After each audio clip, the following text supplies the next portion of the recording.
मेरे मन के अंध तमस को ज्योतिर्मय निगलो। मेरे मन के अंध तमस को ज्योतिर्मय निगलो। गर्भोपनिषद। गर्भोपनिषद 108 उपनिषदों में से एक है। इसके रचयिता पिल्लाद महर्षि हैं। गर्भोपनिषद शारीरिक और आध्यात्मिक दोनों दृष्टिकोणों से भ्रूण का गर्भाधान और विकास से संबंधित है। उपनिषद का अंतिम उद्देश्य साधक में सांसारिक जीवन के प्रति वैराग्य उत्पन्न करके उसे मोक्ष की ओर ले जाना है। शरीर किससे बना है? पंचभूतों से। पृथ्वी, जो कुछ भी ठोस है, जल, जो कुछ भी तरल है, अग्नि शरीर की गर्मी, वायु शरीर की और उसके भीतर की सभी हलचलें, आकाश वह स्थान जिसमें शरीर स्थित है और शरीर के अंदर की गुहाएं और नलियां। पंचभूतों की भूमिकाएं क्या हैं? पृथ्वी वस्तुओं के लिए आधार बनना, जल जोड़ना, जैसे सूखी मिट्टी के कण जब पानी से मिल जाते हैं तो आपस में चिपक जाते हैं। अग्नि वस्तुओं को दृश्यमान बनाता है। वायु गति का कारण बनता है। आकाश स्थान देता है। 5 ज्ञानेंद्रिय, आंखें देखने के लिए, कान सुनने के लिए, जीभ स्वाद जानने के लिए, नाक सूंघने के लिए, त्वचा स्पर्श महसूस करने के लिए, 5 कर्मेंद्रिय, मुंह बोलने के लिए, हाथ पकड़ने और उठाने के लिए, पैर चलने के लिए, गुदा मल त्याग के लिए, जन्नांग आनंद के लिए, 4 आंतरिक अंग अंतःकरण बुद्धि समझने और निर्धारित करने के लिए, मन सोचने और कल्पना करने के लिए, चित्त स्मरण के लिए, अहंकार में और मेरा ऐसी धारणा रखने के लिए, 6 रस, मीठा, खट्टा, नमकीन, कड़वा, तीखा, कसेला। ये केवल स्वाद नहीं है, शरीर की कार्य प्रणाली इन्हीं पर निर्भर करती है। उदाहरण के लिए, शरीर में अधिक मिठास से मधुमेह होता है। बहुत अधिक तीखापन छालों का कारण बन जाता है। शरीर का pH मान 735 माइनस 7.45 के बीच होना चाहिए, जो काफ़ी हद तक आंवला रस पर निर्भर करता है। इसी कारण शरीर को षडाश्रय 6 पर आश्रित कहा गया है। शरीर की अवस्था के 6 परिवर्तन: कोख में आविर्भाव, जन्म, वृद्धि, परिपक्व हो जाना, क्षय, मरण। शरीर के 6 चक्र: मूलाधार, स्वादिष्ठान, मणिपुर, अनाहत, विशुद्धि, आज्ञा। वे शरीर के भीतर प्राण की गतिविधियों के केंद्र हैं। ध्वनि के 7 प्रकार: षट्ज और ऋषभ, गांधार, मध्यम, पंचम, धैवत, निषाद। राग और भक्ति जैसे गुण इन ध्वनियों के साथ मिल जाते हैं और बोली जाने वाली ध्वनि भाषण बन जाती है। कुछ शब्द प्रिय होते हैं, कुछ अप्रिय। धातुओं के अलग अलग रंग: सफ़ेद रस, लाल खून, कृष्ण मांस, धूम्र वसा, पीला हड्डी, भूरा मज्जा, पीला सा सफ़ेद वीर्य। धातु कैसे बनते हैं? भोजन के सार से रस से रक्त, रक्त से मांस, मांस से वसा, वसा से अस्थि, अस्थि से मज्जा, मज्जा से वीर्य। भ्रूण कैसे बनता है? पुरुष का शुक्र स्त्री के शोणित के साथ मिलकर भ्रूण बनता है।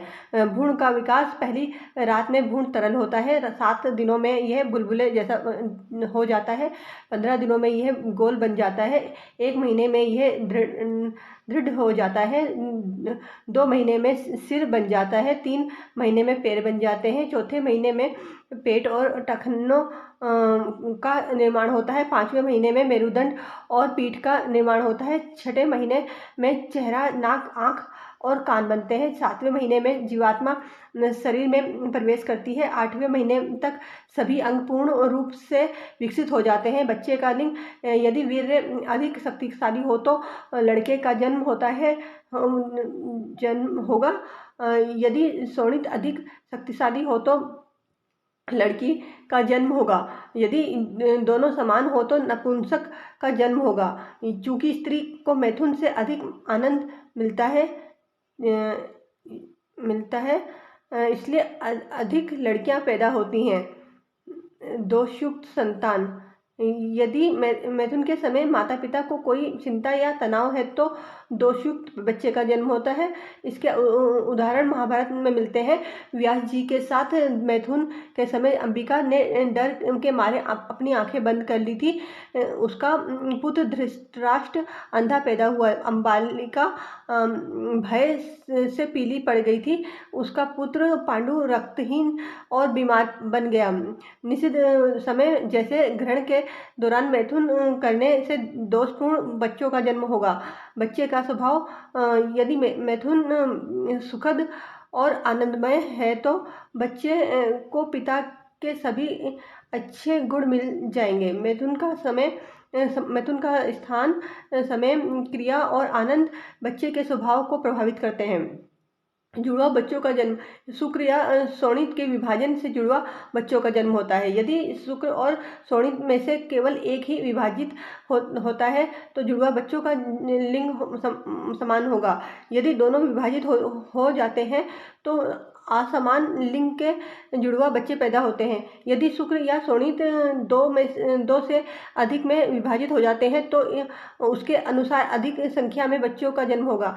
9वें महीने में क्या होता है, पंच तत्वों से बना शरीर पूर्ण रूप से विकसित होता है, संवेदी अंग तैयार हो जाते हैं। इस अवस्था में भ्रूण में गहरी बुद्धि होती है। वह अनादि और अंत ओंकार का स्मरण करता है। शरीर में 8 प्रकृतियां सक्रिय हो जाती हैं। वे हैं मूल प्रकृति, महत, अहंकार और पंचभूत। शरीर में 16 विकार सक्रिय हो जाते हैं। वे हैं 5 ज्ञानेंद्रियां, 5 कर्मेंद्रियां, 5 प्राण और अंतःकरण। माँ के रक्त में के माध्यम से गर्भनाल द्वारा प्राण पूरी तरह से भ्रूण में प्रवेश कर जाता है।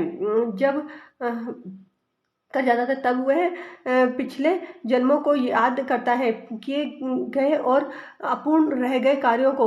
वह किए गए सभी सही और गलत के बीच विवेचन करता है। तब भ्रूण सोचता है, मैंने हजारों कोख देखे हैं, मैंने हजारों स्तनों का पान किया है, मैंने हजारों अलग अलग खाद्य पदार्थों का स्वाद चखा है, मैंने दुनिया भर के स्थानों पर जन्म लिया है, मैं दुनिया भर में कई जगहों पर मर चुका हूँ। मैं 84 लाख विभिन्न योनियों में जन्म लेता रहा हूँ। मैं पुनर्जन्म के इस शाश्वत चक्र में फंसा हूँ। जन्म मरण होते ही रहते हैं। कोख के भीतर दुख है। हर जन्म भी भ्रम और दुख से भरा है। बाल्यावस्था में दूसरों पर निर्भरता, ज्ञान, दुख, हितकारी काम ना करना और हानिकारक काम करना, ये सब होता है। व्यस्तता के दौरान विषय सुखों से लगाव होता है और 3 प्रकार के कष्ट होते हैं, बाहरी वस्तुओं और प्राणियों के कारण, आत्म प्रवृत्त और अलौकिक शक्तियों के कारण। वृद्धावस्था में अधूरी इच्छाएं, मृत्यु का भय, चिंता, स्वतंत्रता का अभाव और क्रोध होता है। जन्म लेना ही इन सबका आरंभ है। मैं पुनर्जन्म के चक्र से बाहर नहीं आ पाया हूँ। मैंने ज्ञान और योग का शिक्षण प्राप्त नहीं किया है। मैं इस दुख के सागर में डूब गया हूँ। मुझे नहीं पता कि इससे कैसे बाहर निकलूं। मेरे अज्ञान पर धिक्कार है। राग के कारण होने वाली परेशानियों पर धिक्कार है। द्वेष से उत्पन्न परेशानियों पर धिक्कार है। इस सांसारिक जीवन पर धिक्कार है। मैं गुरु से ज्ञान प्राप्त करूंगा, मैं सांख्य योग का अभ्यास करूंगा, वह मुझे सभी बंधनों से मुक्त कर देगा। इससे मेरी सारी परेशानी समाप्त हो जाएगी। जब मैं गर्भ से बाहर आऊंगा तो मैं महेश्वर में शरण लूंगा। वे मुझे जीवन के 4 लक्ष्यों धर्म, अर्थ, काम और मोक्ष को प्राप्त करने के साधन देंगे। मैं जगत के स्वामी चिदात्मा की शरण में जाऊंगा। वे सभी शक्तियों के मूल स्रोत हैं। जो कुछ भी होता है उसके पीछे वे हैं। जब मैं गर्भ से बाहर आ जाऊंगा तो मैं भाग्य की शरण में जाऊंगा। वे जगत के प्रकाश हैं। वे जीवित और निर्जीव सभी प्राणियों के स्वामी हैं। वे रुद्र, महादेव और जगत गुरु हैं। जब मैं गर्भ से बाहर आ जाऊंगा तो मैं तपस्या करूंगा। जब मैं गर्भ से बाहर आऊंगा तो मैं विष्णु की पूजा करूंगा। वे आनंद का अमृत प्रदान करते हैं। वे च्युति से रहित नारायण हैं। अब मैं इस गर्भ में फंस गया हूँ। जब मैं गर्भ से बाहर आऊंगा तो मैं महान वासुदेव पर ध्यान केंद्रित करूंगा। मैं अपना मन उनसे कभी नहीं हटाऊंगा। जो मेरे पिछले कर्मों से लाभान्वित हुए हैं वे सब गायब हो गए हैं। केवल मुझे अपने कर्मों का फल भुगतने के लिए छोड़ दिया गया है। मैं एक अविश्वासी रहा हूँ। मैंने कभी नहीं सोचा था कि मुझे अपने कर्मों का परिणाम अकेले ही भुगतना पड़ेगा। अब मुझे पता है कि यह सच है। भ्रूण की जीवात्मा ऐसे ही चिंतन करता रहता है। वह अपनी इच्छाओं, अज्ञान और सांसारिक कार्यों से घृणित हो जाता है। जन्म के समय क्या होता है, इस अवस्था में भ्रूण कोख के मुख में आता है। वह बाहर आना चाहता है। वहाँ उसे बहुत कष्ट होता है। जब उसे कोख के गले से निकलना पड़ता है उसे प्रसूति वायु पीड़ा देती है। जैसे ही बच्चा बाहर आता है वह वैष्णवी वायु के संपर्क में आता है। वैष्णवी वायु पिछले जन्मों की सभी यादों को मिटा देता है। वह अपनी दूरदर्शिता खो देता है। वह सच को देखने की क्षमता भी खो देता है। जैसे ही वह पृथ्वी के संपर्क में आता है बच्चा रोने के लिए तैयार हो जाता है। पहले रोने के आंसू बाकी यादों को धो देते हैं। सही और गलत के में भेद करने की उसकी क्षमता समाप्त हो जाती है। त्रिदोष शरीर में वात, पित्त और कफ संतुलित अवस्था में होना चाहिए, अन्यथा वे रोग उत्पन्न करते हैं। शरीर में अग्नि, पित्त शरीर की अग्नि है। पित्त सही मात्रा में होने पर ही कोई सही ढंग से सोच पाएगा। पित्त अधिक होने पर मानसिक बीमारियां होती हैं। शरीर क्यों कहा जाता है? क्योंकि उसमें 3 अग्नि जलती रहती है। गनियो शरीर में अग्नि 3 प्रकार की होती है। ज्ञानाग्नि, मन और बुद्धि की प्रक्रियाओं के लिए जिम्मेदार ऊर्जा। दर्शनाग्नि ऊर्जा जो संवेदी अंगों के माध्यम से जानकारी प्राप्त करती है। कोष्ठाग्नि ऊर्जा जो भोजन को पचाती है। शरीर में नित्य याग। शरीर की तुलना याग वेदी से की जा सकती है। याग वेदी में 3 होम कुंड है। यागपत्य, आहवनीय और दक्षिणाग्नि। इनमें गृहपत्य उदर है, आहवनीय मुख है और दक्षिणाग्नि हृदय है। पुरुष जीवित प्राणी स्वयं यजमान है, उसकी पत्नी बुद्धि है। संतोष वह व्रत है जिसका वह पालन करता है। इंद्रियां और मन पात्र हैं। शरीर में विद्यमान देव पुरोहित है। ब्रह्मा मन है। यजमान जहाँ भी जाता है देव उसके साथ रहते हैं।